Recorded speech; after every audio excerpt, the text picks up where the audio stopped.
And other astronomers, they say there was a primordial explosion, an enormous bang millions of years ago, billions of years ago, which flung all the galaxies into space. Well, let's take that just for the sake of argument and say that was the way it happened. It's like you took a bottle of ink and you threw it at a wall. Smash, and all that ink spreads. And in the middle, it's dense, isn't it? And as it gets out on the edge, the little droplets are finer and finer and make more complicated patterns. See? So in the same way, there was a big bang in the beginning of things, and it spread. And you and I, sitting here in this room, as complicated human beings, are way, way out on the fringe of that bang. We're the complicated little patterns on the end of it. Very interesting. But so we define ourselves as being only that. If you think that you are only inside your skin, you define yourself as one very complicated little curlicue, way out on the edge of that explosion, way out in space and way out in time. Billions of years ago, you were a big bang. But now you're a complicated human being. And then we cut ourselves off like this and don't feel that we're still the Big Bang. But you are.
You are actually, if this is the way things started, if there was a Big Bang in the beginning, you're not something that is a result of the Big Bang on the end of the process. You are still the process. You are the Big Bang, the original force of the universe, coming on as whoever you are. See, when I meet you, I see not just what you define yourself as, Mr. So-and-so, Miss So-and-so, Mrs. So-and-so. I see every one of you as the primordial energy of the universe coming on at me in this particular way. I know I'm that too. But we've learned to define ourselves as separate from it. And so what I would call a kind of a basic problem we've got to go through first is to understand that there are no such things as things. That is to say, separate things or separate events. That is only a way of talking. And if you can understand this, you're going to have no further problems.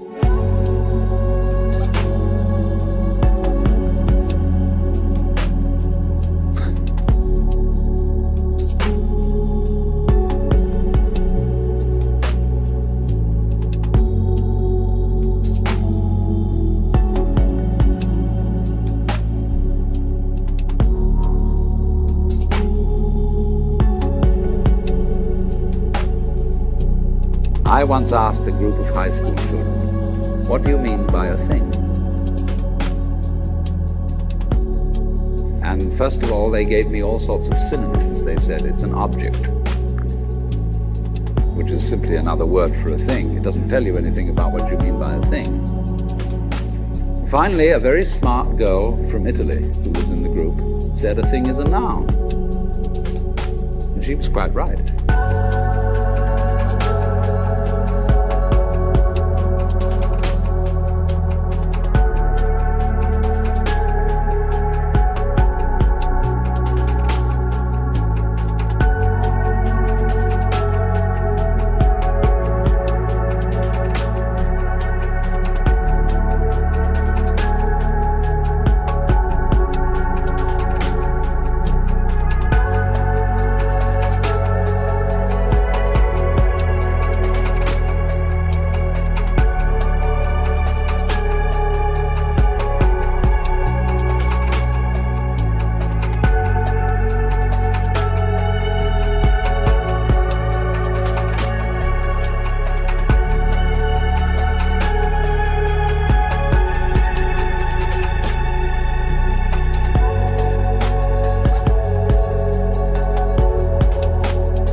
saying to you, you should be doing it another way than you're doing it, I would be saying, now find out the way you must do it and go that way. Now, this is a general principle of an art. And we will find there is a kind of, there are limits to this art and how it can be used and so forth. But once the general principles are clear, there aren't many serious problems left. That if you begin to look at it in that way, you will begin to realize that ecstasy, by one road or another, is inevitable. That indeed ecstasy is, in a way, the nature of existence. There is a universe for the simple reason that it's ecstatic. What else is all this fireworks about? It is just like music in this ecstatic thing going off. And you have to be certainly careful in a little way here that any initiation into a deep wisdom is apt at first to demotivate you. You think, what the hell am I doing? And all these projects, and building this up and that up, or doing something to save the world, or so on and so forth. Why, the whole thing is nonsense. Yes. If you stick there, that's what they call in Mahayana Buddhism the Pratyeka Buddha. That means the private Buddha, as distinct from Bodhisattva, who comes back into everyday life, as they say, for the liberation of all other sentient beings. Because when you know that all this is all right anyway, and that the situation is inevitable ecstasy, I mean, you're going to get it one way or another. Then you say, well, what was all the fuss about? You know? The fact remains that a lot of people just don't know that, and are really hating life, not knowing how to handle hate.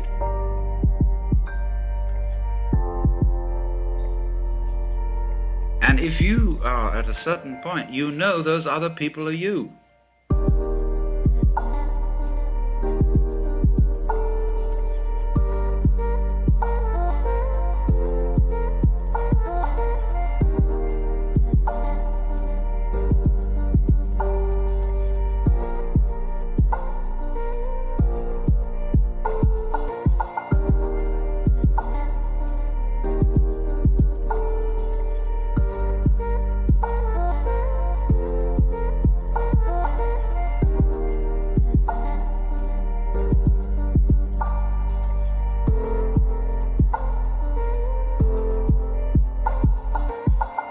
They're like you had an extended body and all these were nerve ends on the end of it, you see. However, you know also that you can't really show them anything they don't already know, and won't be able to show them anything else until they know it.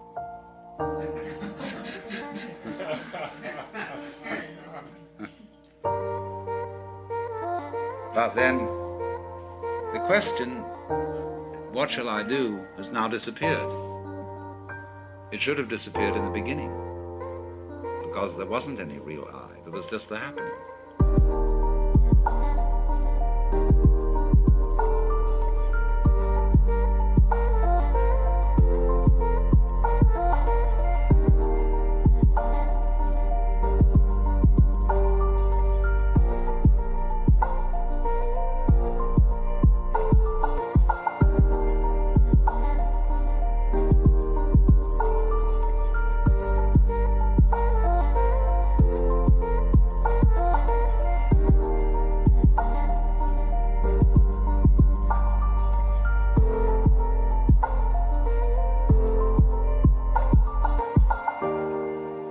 Therefore,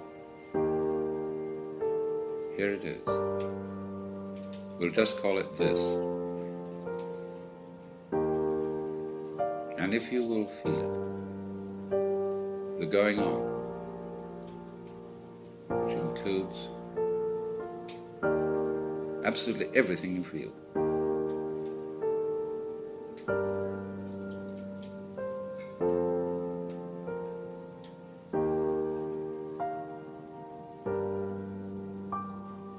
Well, whatever that is, it's what the Chinese call Tao,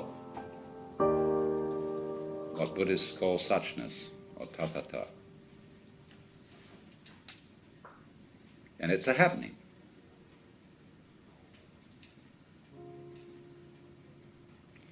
It doesn't happen to you, because where is that? You, what you call you, is part of the happening, or an aspect of it. It has no parts. It's not like a machine. And it's a little scary, because you'd say, well, who's in control around here? Why should there be anyone?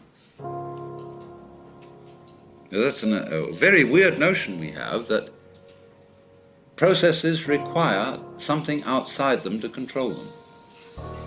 It never occurred to us that processes could be self-controlling, even though we say to someone, control yourself. We can always, in order to think about self-control, we split a person in two, so that there's a you separate from the self that's supposed to be controlled. Well, how can that achieve anything? How can a noun start a verb? Yet it's a fundamental superstition that that can be done. So you have this process, which is quite spontaneous, going on. We call it life. It's controlling itself. It's aware of itself. It's aware of itself through you.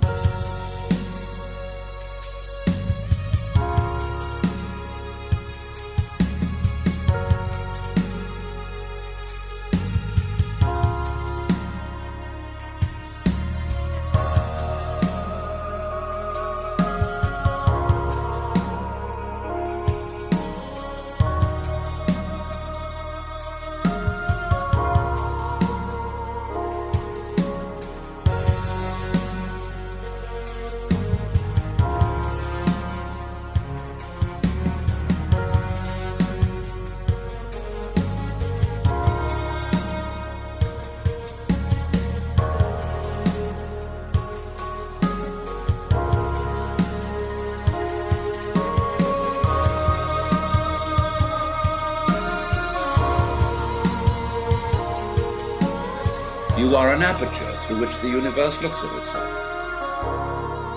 And because of the universe looking at itself through you, there's always an aspect of itself that it can't see. So it is like that snake, you see, that is pursuing its tail, because the snake can't see its head, like you can't. We always find, as we investigate the universe, make the microscope bigger and bigger, and we will find ever more minute things. Make the telescope bigger and bigger and bigger, and the universe expands because it's running away from itself. It won't do that if you don't chase it.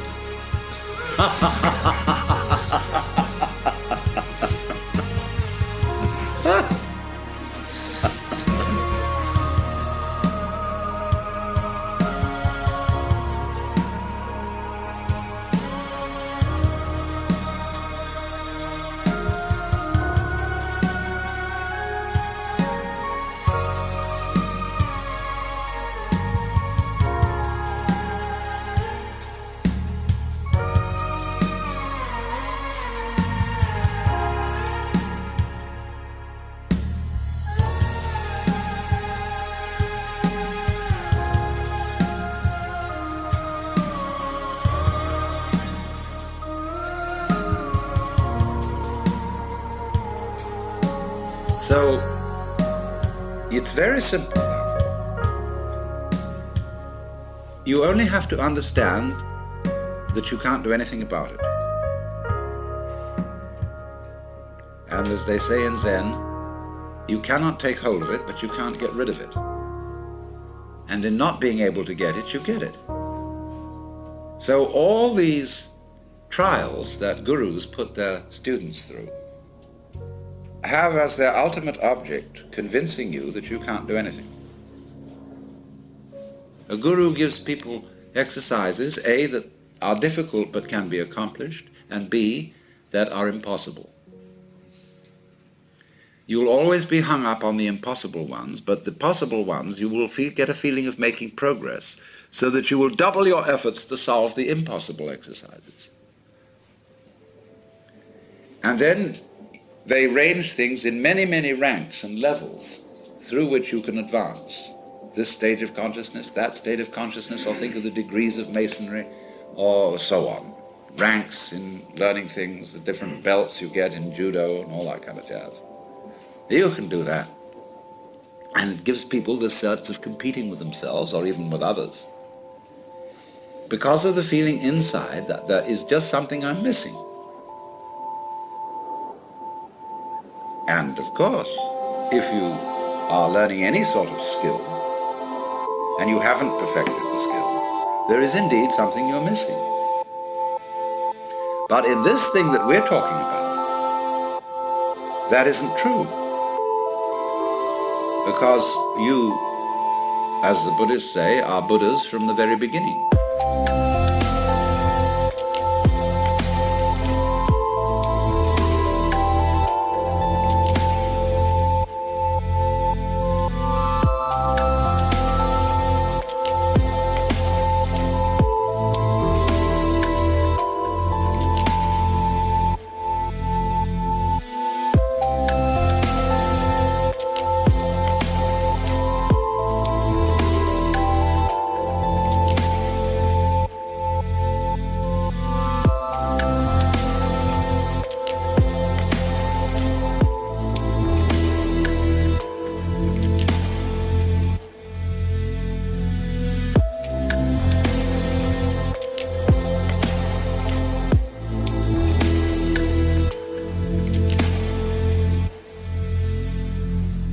All that searching is like looking for your own head, which you can't see and therefore might conceivably imagine that you're lost. So that indeed is the point, that we don't see what looks, and therefore we think we've lost it.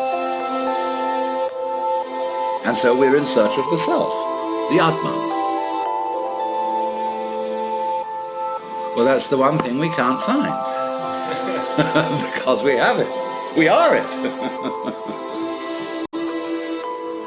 But we confuse it with all these images.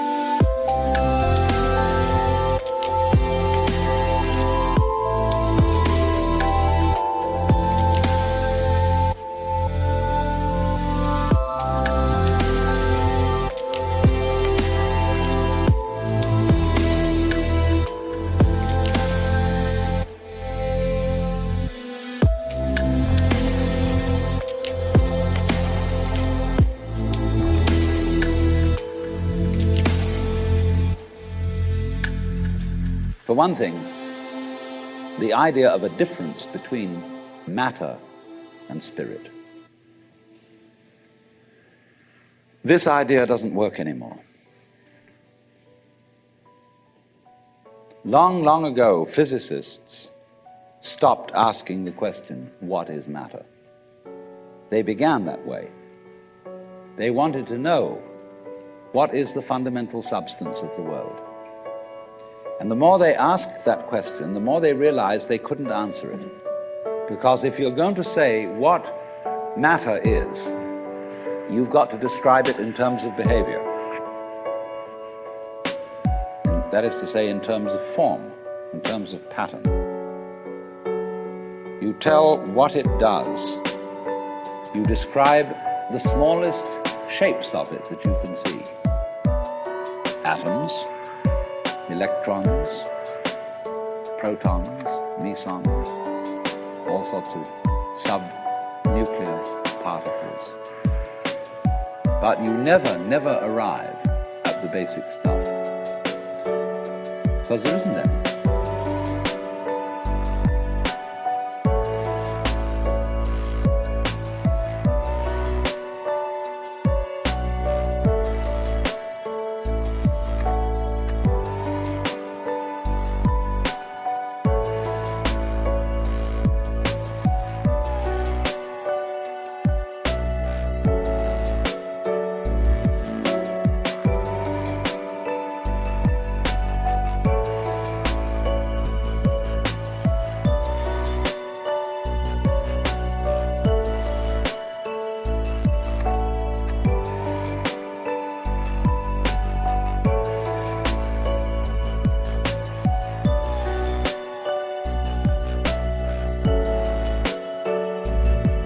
What happens is this. Stuff is a word for the world as it looks when our eyes are out of focus. Fuzzy. Stuff, the idea of stuff is that it's undifferentiated, it's some kind of a goo. And when your eyes are not in sharp focus, everything looks fuzzy. When you get your eyes into focus, you see a form, you see a pattern. And so all that we can talk about is patterns.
If there is any such thing at all as intelligence and love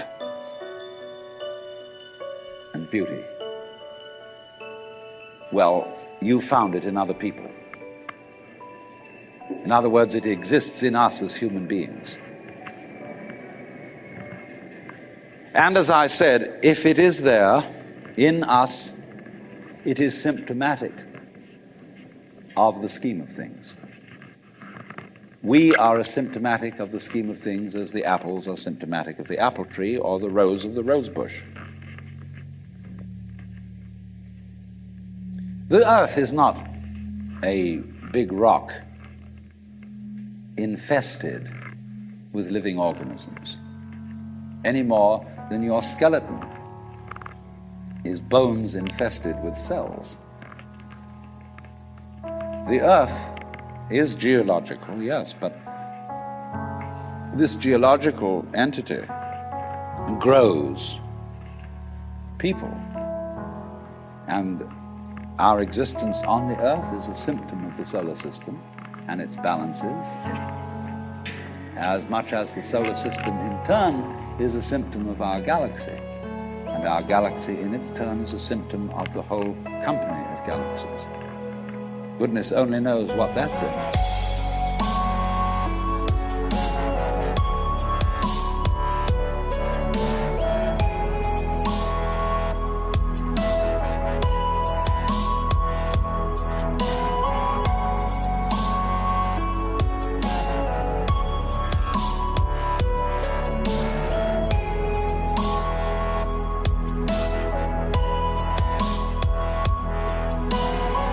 But you see, when as a scientist you describe the behavior of a living organism,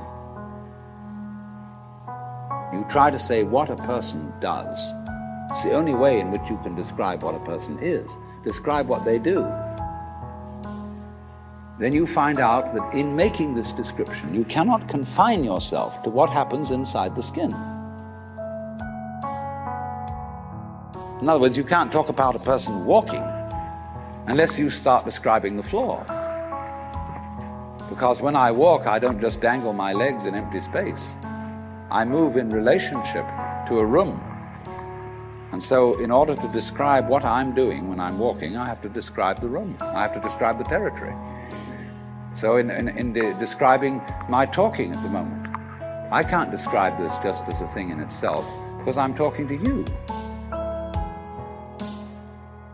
And so what I'm doing at the moment is not completely described unless your being here is described also. So if that is necessary, if in other words, in order to describe my behavior, I have to describe your behavior and the behavior of the environment, it means that we've really got one system of behavior.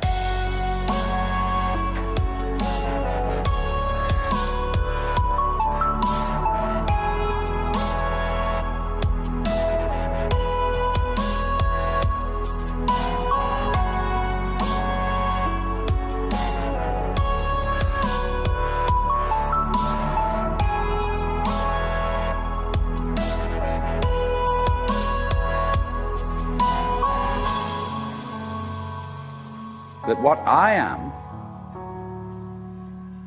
involves what you are. I don't know who I am unless I know who you are. And you don't know who you are unless you know who I am.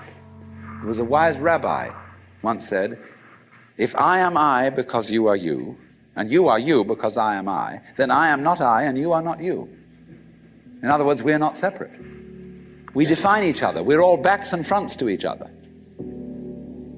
You know, you can't, for example, have two sticks. You lean two sticks against each other and they stand up because they support each other. Take one away and the other falls. They interdepend. And so in exactly that way, we and our environment, and all of us and each other, are interdependent systems. We know who we are in terms of other people. We all lock together. And this is, again and again, the serious scientific description of how things happen. And any good scientist knows, therefore, that what you call the external world is as much you as your own body.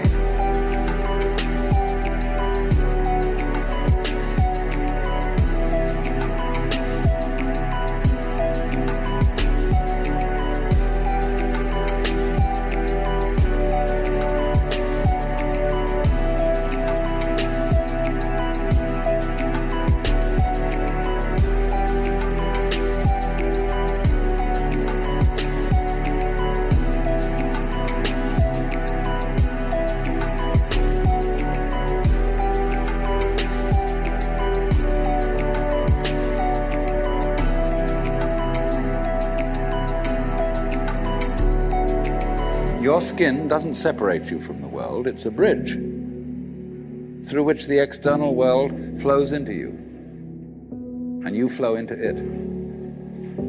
Just, for example, as a whirlpool in water, you could say, because you have a skin, you have a definite shape, you have a definite form. All right? Here is a flow of water, and it suddenly does a whirlpool. And then it goes on. The whirlpool is a definite form, but no water stays put in it. The whirlpool is something the stream is doing. And exactly the same way, the whole universe is doing each one of us. And I see you today, and I recognize you tomorrow, just as I would recognize a whirlpool in a stream.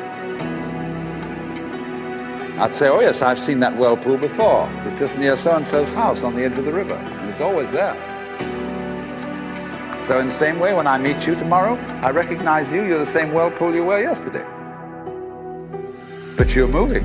The whole world is moving through you. All the cosmic rays, all the food you're eating, the stream of steaks and milk and eggs and everything is just flowing right through you. When you're wiggling the same way, the world is wiggling, the stream is wiggling you. But the problem is, you see, we haven't been taught to feel that way.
What do I want? The answer is, I don't know. When Bodhidharma was asked, who are you? Which is another form of the same question. He said, I don't know. Planting flowers to which the butterflies come. Bodhidharma says, I know not. I don't know what I want. Well, when you don't know what you want, you've reached the state of desirelessness. When you really don't know.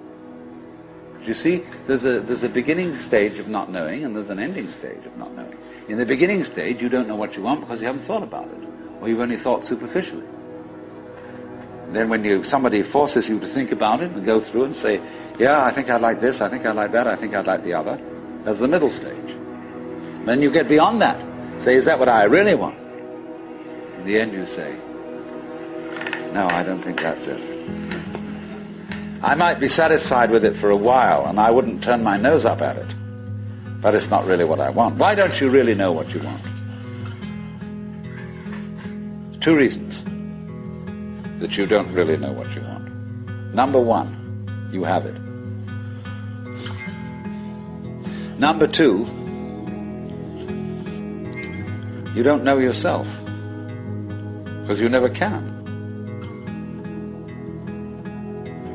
The Godhead is never an object of its own knowledge. Just as a knife doesn't cut itself, fire doesn't burn itself, light doesn't illumine itself. It's always an endless mystery to itself. I don't know. And this I don't know, uttered in the infinite interior of the spirit, this I don't know is the same thing as I love, I let go, I don't try to force or control. It's the same thing as humility. And so the Upanishads say, if you think that you understand Brahman, you do not understand. And you have yet to be instructed further.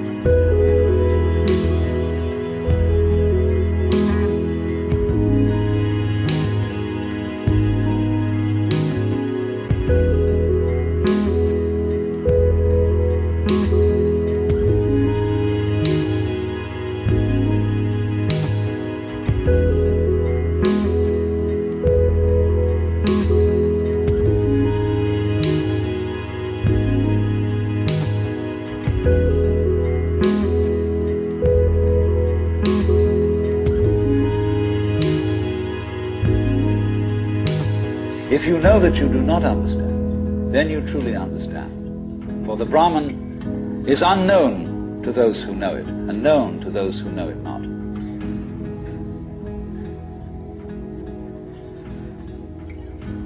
And the principle is that any time you, as it were, voluntarily let up control, in other words, cease to cling to yourself, you have an access of power. Because you're wasting energy all the time in self-defense, trying to manage things, trying to force things to conform to your will. The moment you stop doing that, that wasted energy is available. And therefore you are, in that sense, having that energy available, you are one with the divine principle. You have the energy. When you're trying, however, to act as if you were God, that is to say, you don't trust anybody and you're the dictator and you have to keep everybody in line, you lose the divine energy. Because what you're doing is simply defending yourself.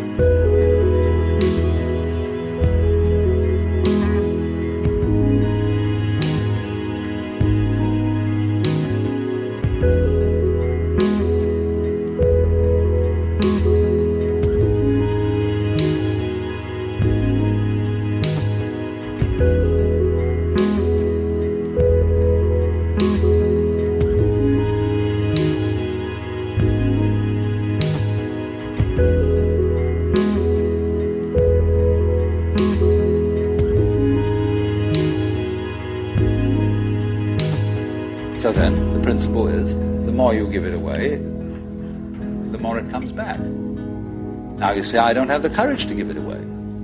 I'm afraid.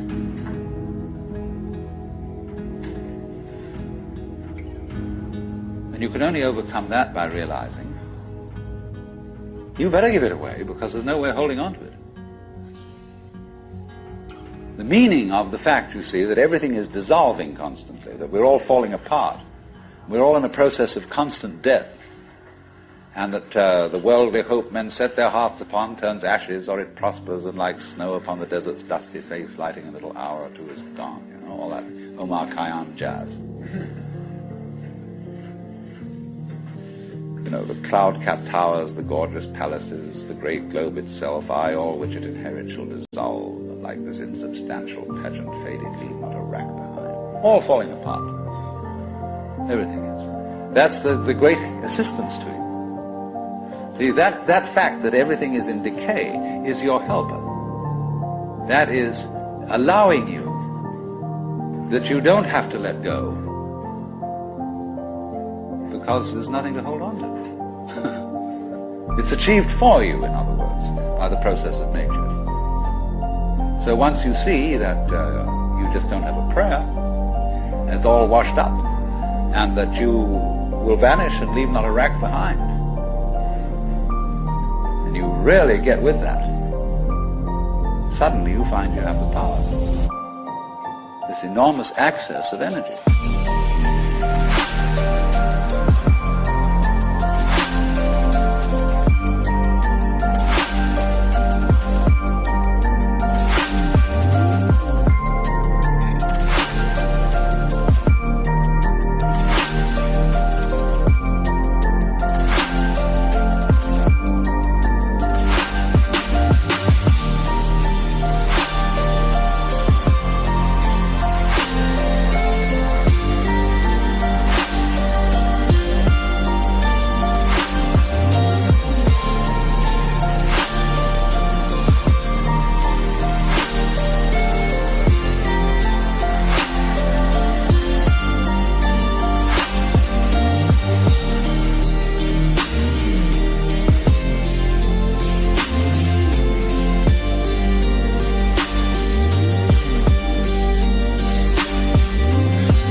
If you ever do momentarily slip into some sort of mystical experience, you become aware of this tremendous gamesmanship going on. And you see it as sort of continuous with all sorts of cosmic games that are going on, of creatures eating other creatures up, and the creatures that get eaten, of course, transform themselves into the creatures that eat them, and then in turn eat other creatures. And you see the whole hide-and-seek game going on, and then you realize very clearly that the state of development that you are in now is no better and no worse than anybody else's state. Because it's like space again. Which planet is in, or which star is in the best position? Well, it's all equal.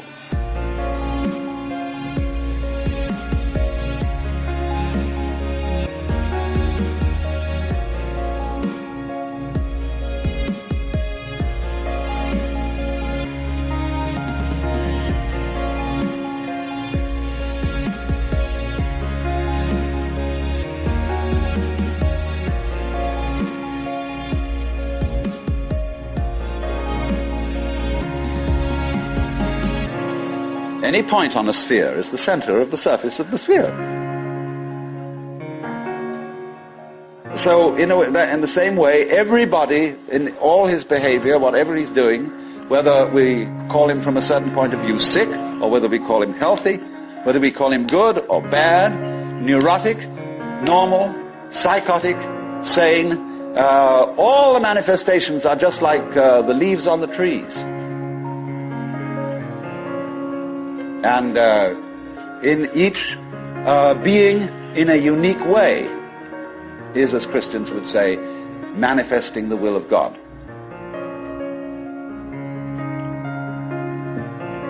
So that really, from that point of view, there is nothing to do to attain Buddhahood. Nothing at all.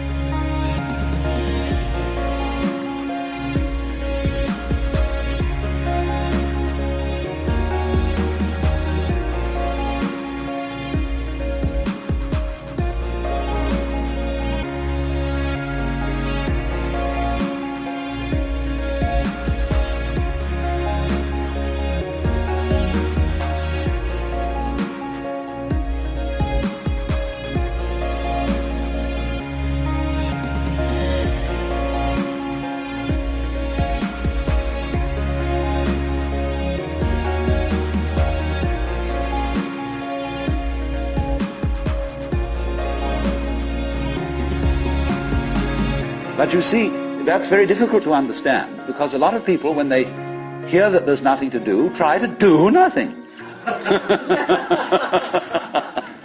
And you can't. Because you are karma, and karma means action. You can't do nothing. But the thing you're looking for, or think you're looking for, is what you're doing. Is what's called you.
Only, of course, as we all know, we've got ourselves into the idea that oneself is so difficult to see. Because it's like, as I've often said, trying to bite your own teeth or look into your own eyes, and you can't find it. It's always behind. It's like your head is, from the optical point of view, a blank space. Neither light nor dark. It's right in the middle of everything.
And so, one of the great tricks of gurus is to set people looking for their heads.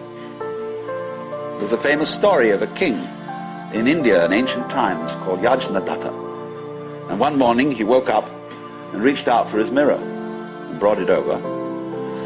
No head. He was looking in the wrong side of the mirror. And you know, he was kind of bleary-eyed and had a hangover. So he summoned servants and said, "Ye gods, I've lost my head. Find it." And they said, "But Your Majesty, it's there on your shoulders." He said, "It is not. I can't see it in the mirror. Nobody can show me my head." So they were rushing all over the place. looking for the head. Now the trick to that is, of course, that you are perfectly well aware of your head, only not in a form in which you expect to be aware of it. You expect to be aware of your own head in the same way as you're aware of other people's heads. But that wouldn't be true of you, because you've got an inside view on your head. You have an outside view on other people's heads, because, of course, you're taking an inside point of view. But the way in which you are aware of your head is in terms of what you are seeing and hearing. Because all sights and all sounds are what the nerves inside your head are doing. That's how to be aware of one's head. You are aware, therefore, of yourself, the mysterious self that you have, in terms of experience. Because there isn't really any difference.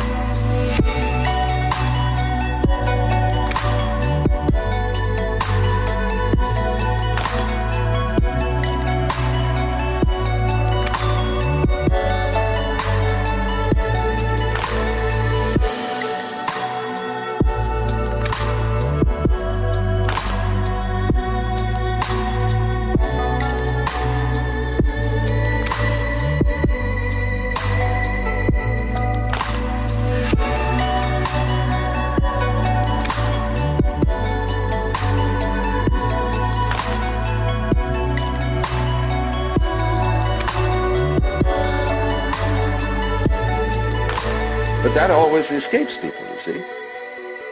So perpetually, so long as you don't understand that, you can be talked into going on to all kinds of weird excursions. And just so long as you believe it, you're a sucker. You're hooked. And it takes a tremendous inner confidence and nerve finally to say, hey, don't pull that stunt on me anymore. I see through your game.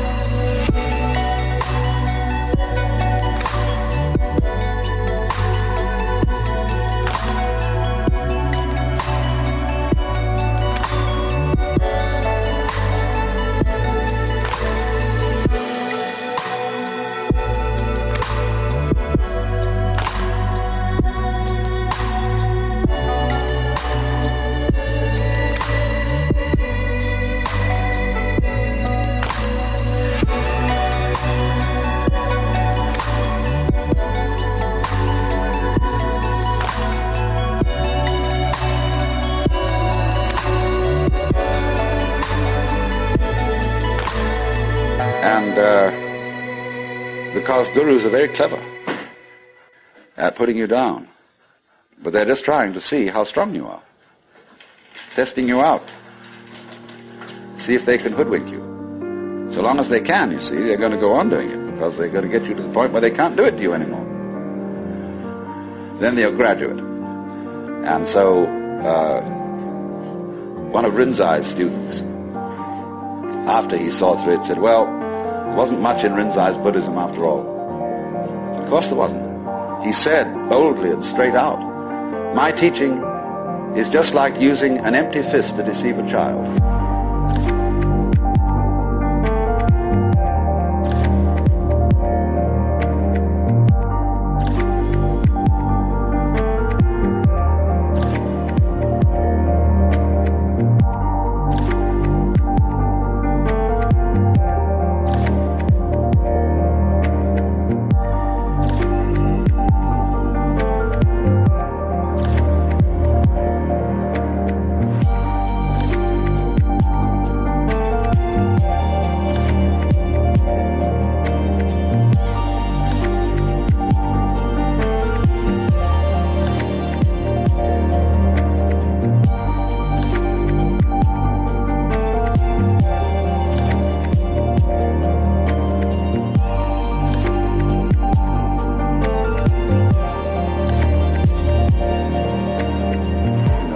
games with the child and pretend you've got something here. The child goes into all kinds of tizzy to get you to open your hand and show what it is, and then there's nothing. Fooled. So you can be fooled, as long as you can be fooled. When you can't be fooled, you don't ask the question anymore, because it's all become clear. It's all become clear that there is no puzzle about this universe.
What makes you think there are puzzles about this universe?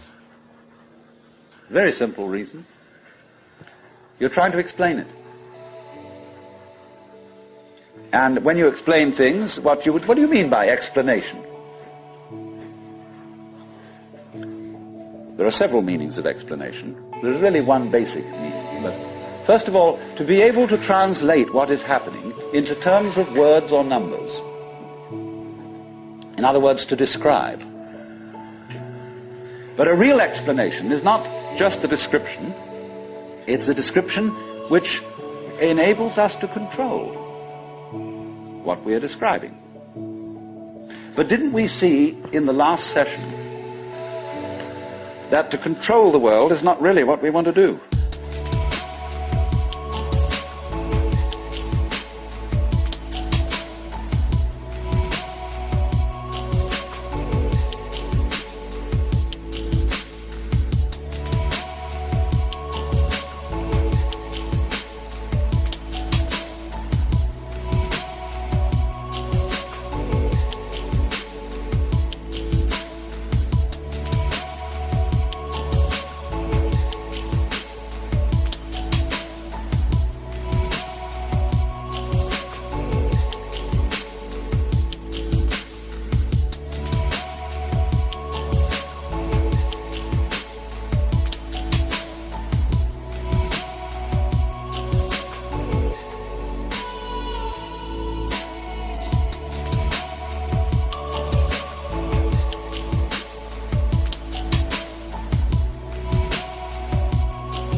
So that if all explanations have as their function enabling us to control things, then maybe an explanation isn't what we wanted.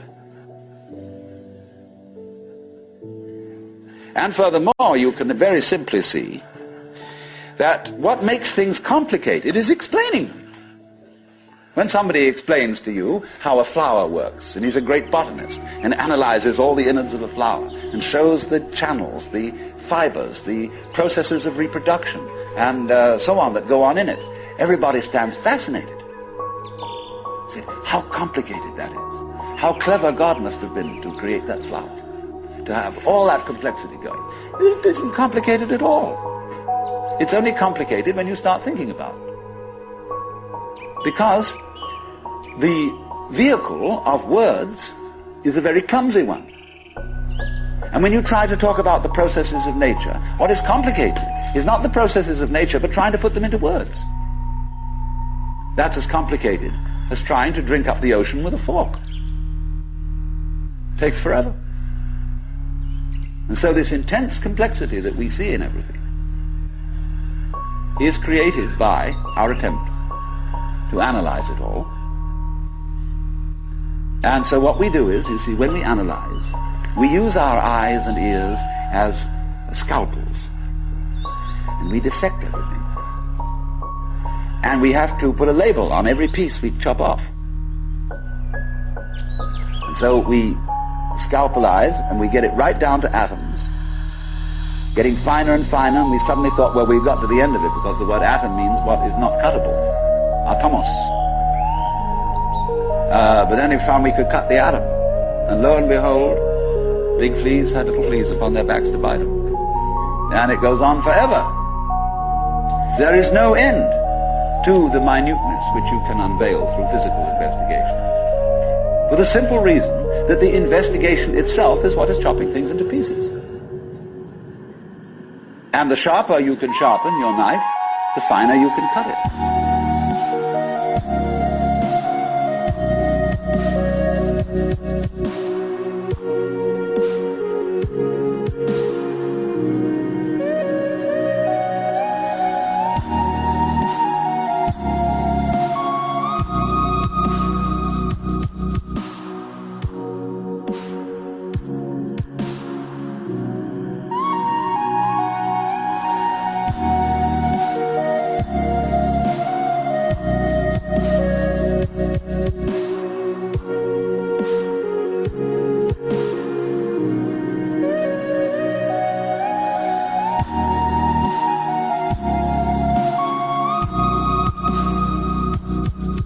And the knife of the intellect is very sharp indeed.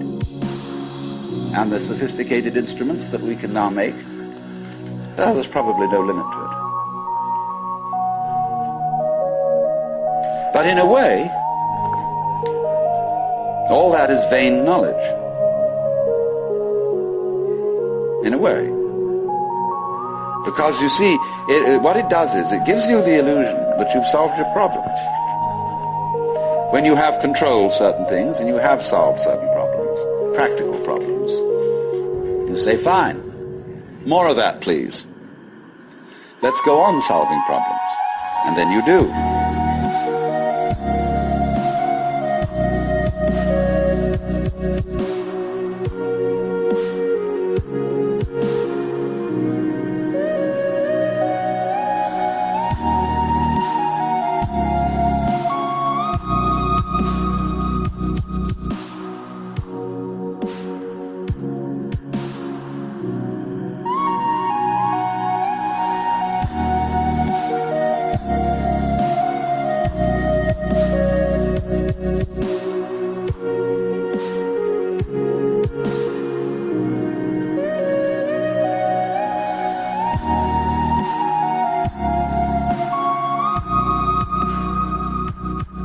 Back in 1958, I was in Zurich, and there met a most extraordinary man by the name of Thrid von Dürkheim. He was a former German diplomat who had studied Zen in Japan. And when he came back after the war, he opened a meditation school and retreat in the Black Forest. And he said, well, I tell you what, a lot of my work has to do with people who went through spiritual crises during the war. And he said, you know, we all know that when a person's in an absolutely extreme situation and they accept it, there is a possibility of a natural satori. And that's what I mean when I was explaining that when one gets to an extreme, that is to say, to the point where you realize that there is nothing you can do about life, nothing you could not do about life, then you're the mosquito biting the iron bull. Well, so in the same way he said, look, you heard a bomb coming at you. You could hear it whistle. And you knew it was right above you and headed straight at you and that you were finished. And you accepted it. And suddenly, there was this strange feeling that everything is absolutely clear. You suddenly see that there isn't a grain of dust in the whole universe that's in the wrong place. That you understand completely, absolutely, totally what it's all about. Because you can't say what it is. But he said in so many cases the bomb was a dud and they lived to tell the tale. Or he said you were in a concentration camp. You've been there so long that you gave up all hope whatsoever, ever getting out. You were just going through this miserable, boring, degrading grind, week after week after week. Nobody paid the slightest attention to it as an individual. You knew you would never get out, and you accepted it. And suddenly, something changed. This extraordinary feeling of freedom.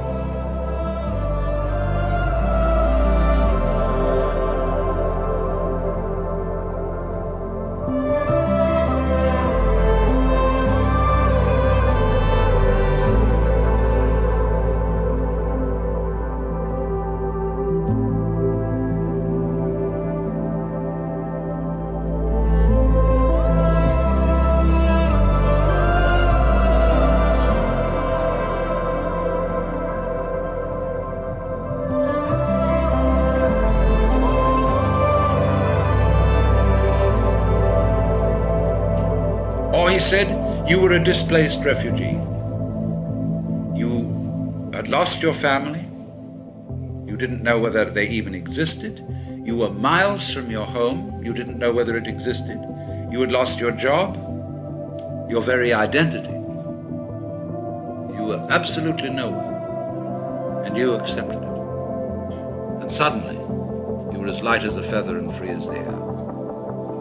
Now he said, so many people have had those experiences and they talk about them to their families and friends and they say, oh, well, you were under terrific pressure and you probably had some hallucination, you know? Well, he said, I am showing those people that so far from having a hallucination, those were the few occasions in which they woke up. So you see, this is always the opportunity presented by death. That if one can go into death with eyes open and have somebody help you if necessary to give up before you die, this extraordinary thing can happen to you. So that from your standpoint, in that position at that time, you would say, I wouldn't have missed that opportunity for the world. Now I understand why we die. The reason we die is to give us the opportunity to understand what life's all about. By letting go. Because then we come to a situation that the ego can't deal with. When we are no longer hypnotized by that, then our natural consciousness can see clearly what all this universe is for. So, therefore, we have missed this golden opportunity by institutionalizing death out of the way, instead of having a socially understood acceptance of death and rejoicing in death. Now, I could imagine that one person would want to rejoice in death in an entirely different way from another. Like, say, a wedding is a rite of passage. There are certainly some forms of celebrating a wedding which I would find a total bore and quite offensive. Other ways would be very good. I would enjoy it. So everybody, in other words, I'm not saying that you've got to get mixed up with a lot of people coming, laughing around you and giving you presents and cards and everything because you're going to die. But I'm only indicating a general thing, that the doctor, the ministers, the psychiatrists, and above all, us, really owe it to our friends to work out an entirely new approach to death. Because what has happened, you see, from earliest childhood, the child learned that great uncle was dying and saw the family put on long faces and say, oh, that's too bad. Even Christians who think they're going to go to heaven, you know, they get absolutely morbid, more so than anybody else, about death, because heaven, as they all know, is a very boring place. And so this frightful thing,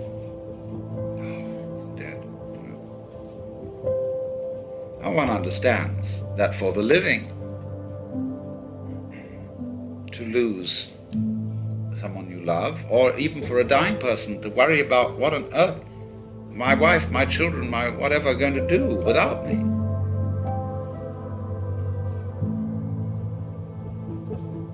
One can understand a certain worry in that. But nobody is indispensable. And there comes a point when you have to say, I'm sorry, but I am completely going to abandon responsibility for anything.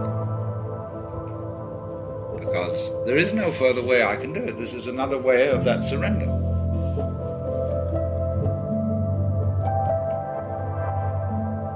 And then the curious thing that occurs is the moment all that is dropped, suddenly it dawns on you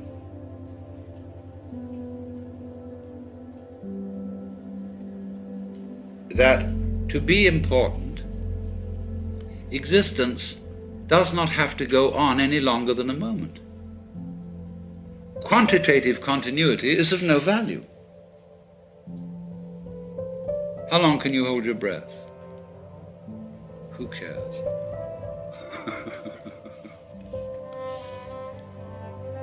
So it follows from that, you see, that if any one of us, without being shocked into it by being bombed or put in a concentration camp, could at this moment be as one about to die,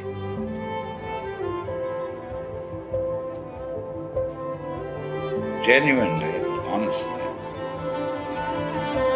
we would understand the mystery of life. Because death is in a certain sense, the source of life.